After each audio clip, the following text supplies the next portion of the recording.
fi Zilal Al-Quran karya Al-Syahid Said Qutb, diterjemah bahasa oleh Datuk Yusof Zaki. Semoga Allah memberkati mereka. Tafsir kumpulan ayat-ayat 215 hingga 220. Bismillahirrahmanirrahim.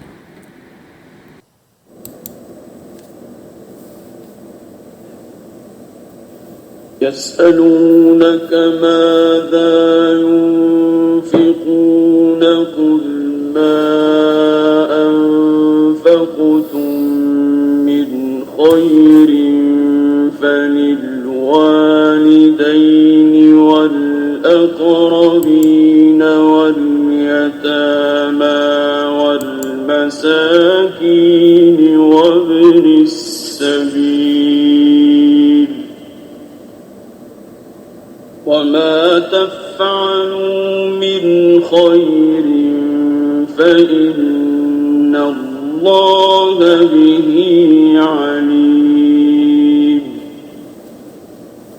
كتب عليكم القتال وهو كره لكم وعسى أن تكرهوا شيئا وهو خير لكم وعسى أن تكرهوا شيئا وهو خير لكم وعسى أن تحبوا شيئا وهو شر لكم والله يعلم وأنتم لا تعلمون. يسألونك عن الشهر الحرام قتال فيه قل قتال فيه كبير وصد عن سبيل الله وكفر به والمسجد الحرام وإخراج أهله منه أكبر عند الله والفتنة أكبر من القتل ولا يزالون يقاتلونكم حتى يردوكم عن دينكم إن استطاعوا ومن يرتد منكم عن دينه فيمت وهو كافر فأولئك حبطت أعمالهم في الدنيا والآخرة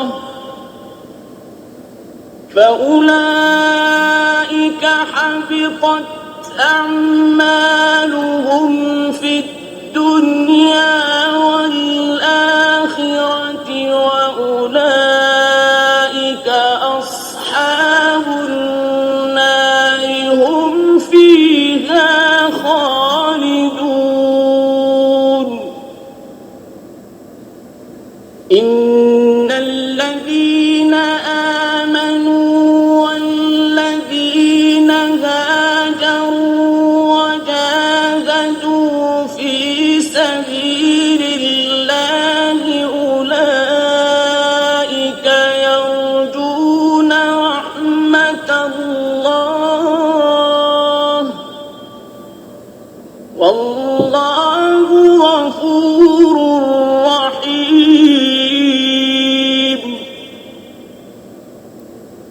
يسألونك عن الخمر والميسر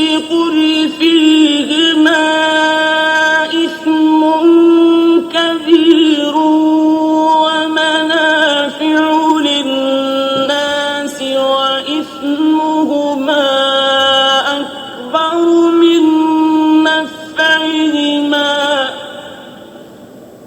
ويسألونك ماذا ينفقون قل العفو كذلك يبين الله لكم الآيات لعلكم تتفكرون في الدنيا والآخرة ويسألونك عن اليتامى قل إصلاح لهم خير وإن تخالطوهم فإخوانكم والله يعلم المفسد من المصلح ولو شاء الله لأعنتكم إن الله عزيز حكيم. Bismillahirrahmanirrahim. Mereka bertanya kepadamu, apakah jenis perbelanjaan yang harus mereka belanjakan?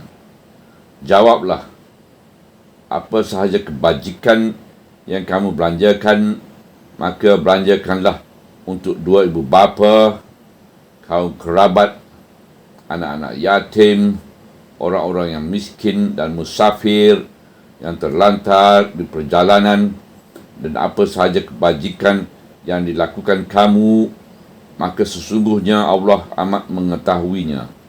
Ayat 215. Kamu telah diwajibkan berperang, sedangkan peperangan ini tidak disukai kamu. Tetapi boleh jadi sesuatu yang kamu bencikan itu lebih baik untuk kamu, dan boleh jadi sesuatu yang kamu sukakan itu tidak baik untuk kamu. Dan hanya Allah sahaja yang maha mengetahui, sedangkan kamu tidak mengetahui. Ayat 216. Mereka bertanya kepadamu tentang hukum berperang di bulan haram. Jawablah, perbuatan berperang di dalam bulan haram itu adalah suatu dosa yang besar. Tetapi perbuatan menghalangkan orang dari jalan Allah dan perbuatan kufur terhadap Allah dan terhadap Masjidil Haram dan perbuatan mengusir penduduknya adalah lebih besar lagi dosanya di sisi Allah. Dan penindasan itu lebih besar dosanya dari pembunuhan. Dan mereka sentiasa berusaha memerangi kamu sehingga mereka dapat memaling kamu dari agama kamu jika mereka mampu berbuat demikian. Dan sesiapa di antara kamu yang murtad dari agamanya lalu ia mati dalam keadaan kafir, maka merekalah orang-orang yang sia-sia segala amaran mereka di dunia dan di akhirat, dan merekalah penghuni neraka yang kekal abadi di dalamnya. Ayat 217. Sesungguhnya orang-orang yang beriman dan orang-orang yang berhijrah dan berjihad kerana sabilullah, merekalah orang-orang yang mengharapkan rahmat Allah, dan Allah itu maha pengampun dan maha pengasih. Ayat 218. Mereka bertanya kepadamu tentang arak dan judi. Jawablah, kedua-duanya mengandungi dosa besar dan manfaat-manfaat kepada manusia, tetapi dosa kedua-duanya lebih besar dari manfaat keduanya. Dan mereka bertanya kepadamu tentang kadar perbelanjaan yang harus dibelanjakan mereka. Jawablah, yang lebih dari keperluan kamu,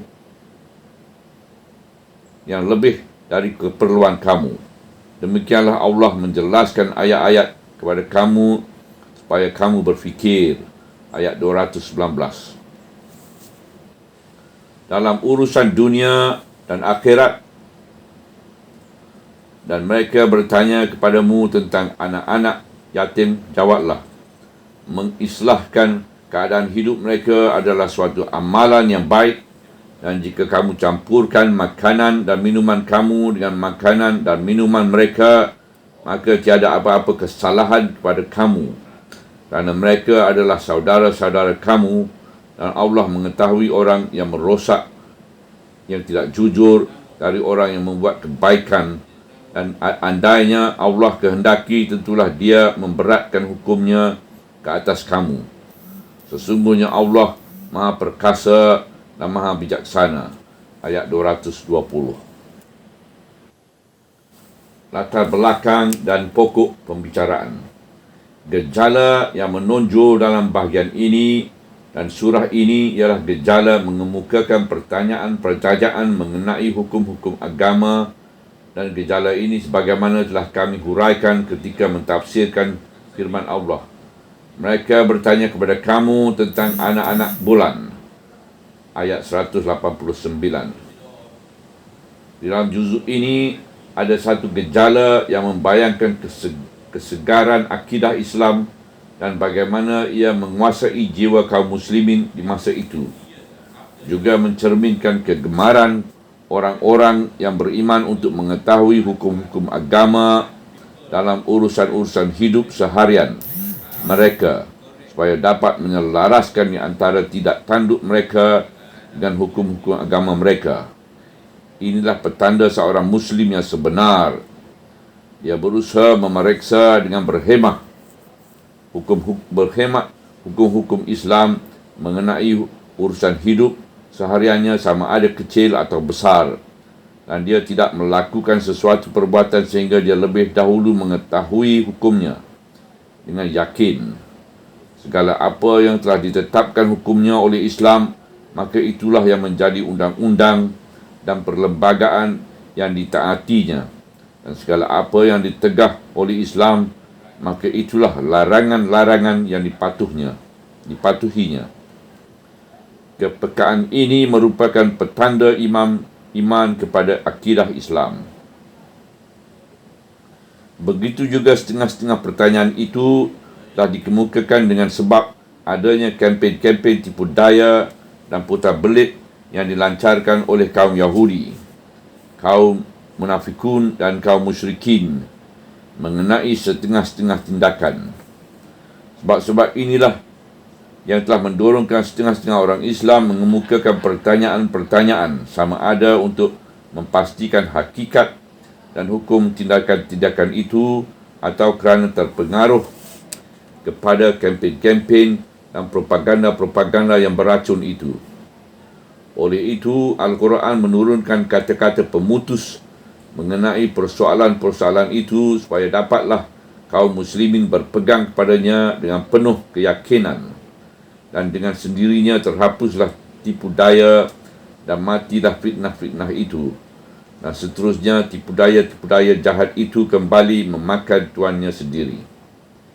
Ini menggambarkan sebahagian dari perjuangan yang ditempuhi oleh Al-Quran, kadang-kadang ditempuhi dalam jiwa kaum muslimin, dan kadang-kadang dalam barisan mereka untuk menentang tipu daya musuh-musuhnya.